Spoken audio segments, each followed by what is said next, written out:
Hello everyone, welcome to my YouTube channel MS Motoblog. নতুন একটি ভিডিওতে আপনাদের সকলকে স্বাগতম। চলেন যাই একটু ঘুরি। কিছু জটিল কথা মনে পড়লো। জটিল বলতে আমার কাছে মনে হইতেছে জটিল কেমন। সকালবেলা যখন 7টা সাড়ে 7টায় ঘুম ভাঙছে, তো 8টা বাজার 1-2 মিনিট আগে আমার এক ফ্রেন্ডে ফোন দিলাম যে ঘুরতে বের হবে কিনা। তো 2বার ফোন দিলাম, তো তার কোনো হুঁশ জ্ঞান নাই, সে ফোন ধরলো না। তো ভাবলাম হয়তো বা পরে ঘুম ভাঙলে রিং ব্যাক দিবে। তো আমি 9টার সময় বেরোইছি, এর ভিতরে সে ফোন দেয় নাই। এখন প্রায় বাজে হচ্ছে আপনার 10টা 32, এখনো সে ফোন দেয় নাই। তো এইটার থেকে আমার মনে হলো আসলে পৃথিবীতে মানুষ আসেও একা, পৃথিবীটা ছাইরা যায়ও একা। আসলে এইটাই দুনিয়ার নিয়ম। তো সব জায়গায় একা, যে কবরে আল্লাহ পাক মৃত্যুর পরে ওই কবরে একাই যাইতে হবে, এইটাই সিস্টেম, আল্লাহ পাকের সিস্টেম। সাথে কিছু যাইবও না। কিন্তু মানুষ আপনার, আমরা আসলে খুবই লোভী প্রকৃতির একটা প্রাণী। সবসময় নিজেরটা চিন্তা করি, আর সবার থেকে বড় ভালো থাকার চিন্তা করি। সবাইরে নিয়ে কখনো কেউ ভালো থাকতে চায় না। আপনার এক একজন মানুষের দেখবেন হাজার হাজার কোটি টাকা।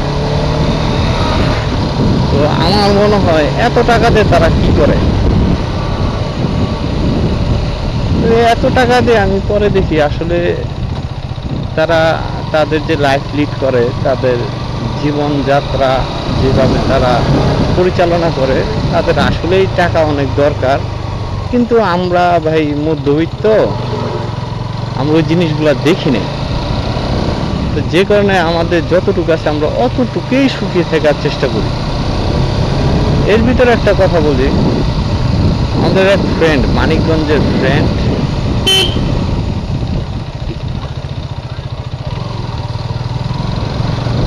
মানিকগঞ্জের ফ্রেন্ড আছে আমাদের একটা, মানিকগঞ্জ থাকে, ওর নাম হচ্ছে মিন্টু। তো আগে ও ঢাকা থাকতো, তো তখন ওই ইভেন্টের কাজ করতো।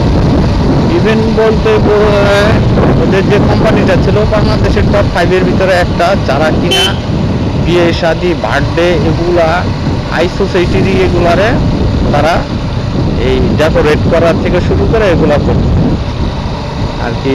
একটা পুরো একটা সেট আপই চালাইতো, স্টেজ থেকে শুরু করে পুরো সব কিছু ওরা সাজাইতো। তো তখন ওর সাথে যখন আড্ডা দিতে দিতে, তো ও একদিন বলতেছে, ভাই আপনারা ঢাকা শহরে শুধু বড়ই হইছেন, কিন্তু রাতের ঢাকা কখনো দেখেন নাই।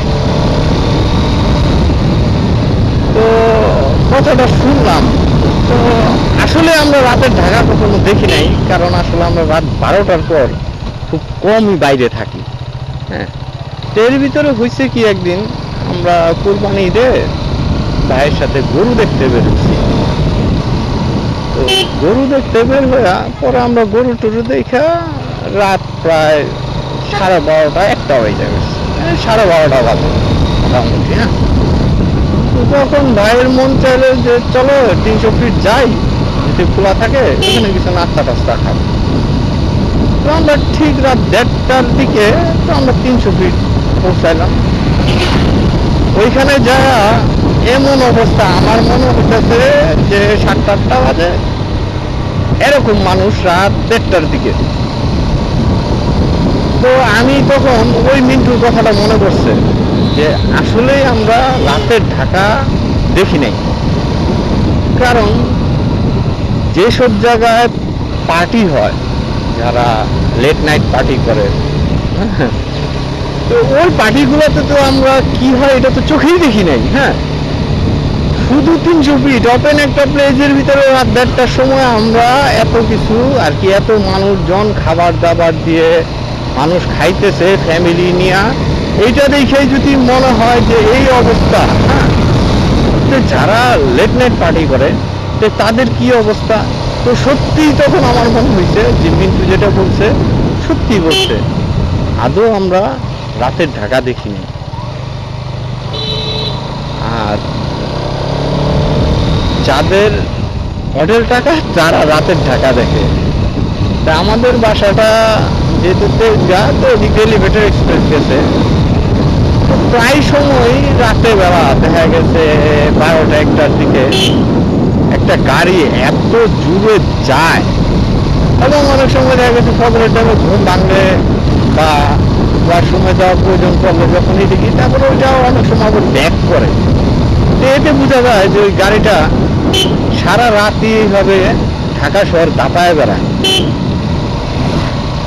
এত দূরে যায় যে প্রচুর শব্দ বোঝা যায় একটা স্পোর্টস কার শব্দতে। তো রাতের ঢাকা ঘুমায় না, কিন্তু আমরা ঘুমাই যাই। কিন্তু মাঝে মধ্যে আবার এইটাও মনে হয় যে এই যে মানুষের ঘোরাফেরা খুব ভাবে ঘুরে, দামি দামি জামা কাপড়, ভালো ভালো রেস্টুরেন্টে খাওয়া, হ্যাঁ, এগুলো দেখে মাঝে মধ্যে হিংসা হয়। মানুষ তো ভাই, হ্যাঁ। আর পরক্ষণ ওই কাফনের কথা মনে পড়ে, কাফনের কাপড়ের তো পকেট নাই, কবরে যে টাকা নিয়ে দেবো, এই টাকা কামায় কি হইব অসৎ পথে, সৎ পথে আল্লাহ পাক যেটা দেয় ওইটাই আলহামদুলিল্লাহ। তো জানি না জীবনে কি হবে, তবে ভালো লাগে মাঝে মধ্যে ঘুরতে বেরোলে, এর জন্য ঘুরি। এটাই হচ্ছে ভালো লাগার আমার কাছে একমাত্র উপায়। আর মাঝে মধ্যে ভাইও বের হয়, ভাইয়ের সাথে গাড়িতে ঘুরি। এই হচ্ছে মজা। এই মাঠগুলা দেখলে আমার খুব আফসোস হয়, মনে হয় না এই মাঠে কেউ খেলে গ্রামে, আর আমরা মাঠ পাই না খেলার জন্য। অনেকক্ষণ আজে বাজে কথা বললাম, কিছু মনে করেন না। তো আজকে এই পর্যন্ত, আল্লাহ হাফেজ।